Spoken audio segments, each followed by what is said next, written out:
Listen. So the first Suicide Squad was one of those movies that almost had audiences reenacting the title, and even though it won an Oscar, it's crazy to look back and see how different both of these are. David Ayer has a very interesting process of getting actors into their characters. Manipulation, domination, torture, yeah. With Margot, like the first day with makeup, he just walks up and shaves a chunk out of her eyebrow. He drags me into the makeup trailer, and then he cuts my hair short. And I'm like, but we already shot a couple of scenes. That's what he said to me after he punched me in the face. He said, "You gotta block your face, Karen." And while I personally am all for seeing an Ayer cut, sir. He said, imagine you've just woke up, you blacked out last night, and you look at your phone and you find pictures of you molesting a child. Action. When you're with your best friend, you share secrets, you talk about your inner life. There's a way you talk to a really close friend, and I wanted them to have that energy, and the fastest way to get there was to have them beat the hell out of each other, share their secrets, and otherwise, That's also how you start a cult.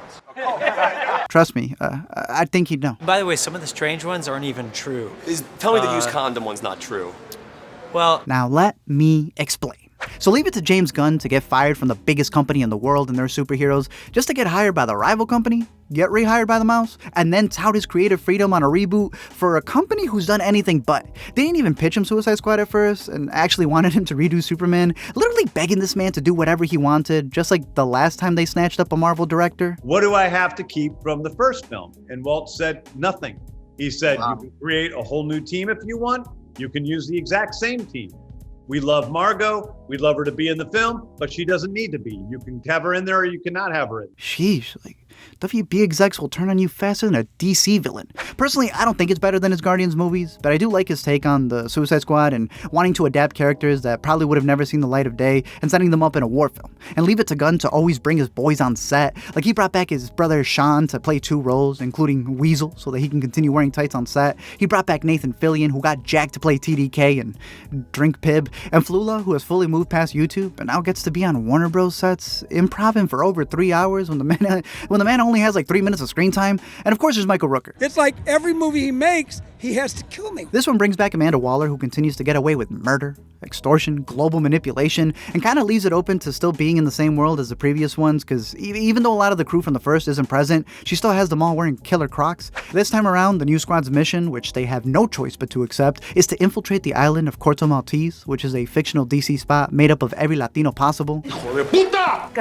Pretty much the bad guys have been sending their political enemies to this fortress that's been experimenting and torturing them, but not as much as Viola did Joel. And then I'd start my scene, and then Viola'd stand behind the camera and like, yeah, you little bitch. Little punk-ass bitch. I mean, I abuse Rick Flag so much that he's my gnome. There was this constant humiliation on this film that was, that David was instigating. Joel Kinnaman returns as Rick Flag and gets the most development in terms of an actor who was about to call it quits before getting rebooted, kinda. Because back in the first, this was the man who had the biggest squad tattoo. And then I was like, yeah, Will, do mine. And then when he started, I was like, what the was I thinking? So bad. So bad. Did you get it? Hold it there. Margot, it's like you were having a seizure while you were doing it. Hope the movie works. So besides Gunn's backstory leading to this, I think Joel's own career bumps makes this moment feel full circle and adds more depth to why he's wearing that shirt. I drew my own character, Ultra Bunny, who his character actually made up for something else, and I just like drew a drawing of him. I had a sign. I'm like, what should I put on the sign? I'm like, let's put our slogan on there. Let's put obstacles are opportunities. And that's where it came from. Too bad he died. Bloodsport ends up being the new leader, taking over what Will Smith's Bloodshot was supposed to be, who, if you remember, Smith skipped out on the Independence Day sequel and Django because he didn't want to be a part of an ensemble and be the lead. So he looked to DC to lead a squad. This time around, it's a character who's really good at shooting, unlike the other guy who was really good at shooting. But at least they both have very strong feelings for their daughters. Fuck you! No, fuck you!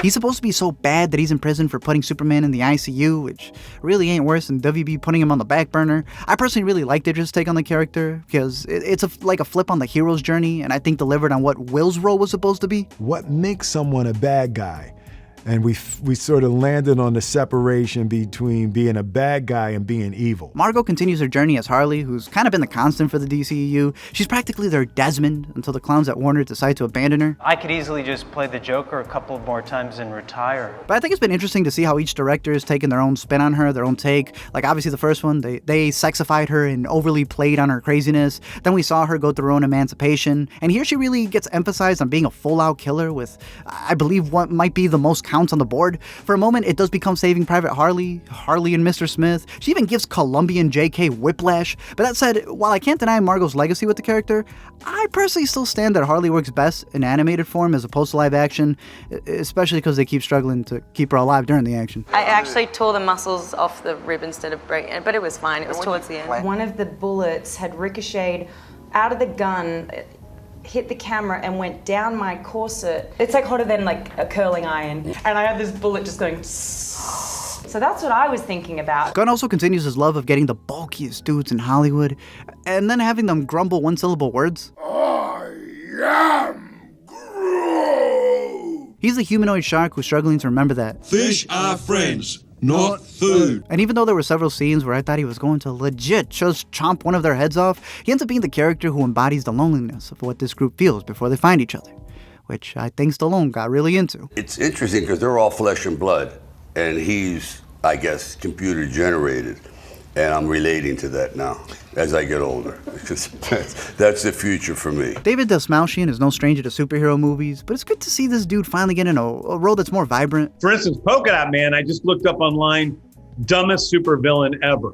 And there's a ton of clickbait lists all over the internet, and Polka Dot Man is at the top of all of them. Honestly though, as goofy as he looks, he really does have the strongest powers. It just so happens that he looks like a Fruit Loop commercial whenever he's using them. His character also gets the most repeated joke about his mom, with parenting being a major theme throughout the movie and how those expectations as kids can define you as you turn into an adult. But even deeper than that was David's connection to the polka dots. When I was a kid, I was diagnosed with an autoimmune disorder called vitiligo, and I have it to this day, and I have spots all over my body, and it was something that riddled me with anxiety and paranoia and like just completely being so embarrassed of my body. Now imagine if Ayer had directed. David comes up and he says, hey, he just put a fetus on the table.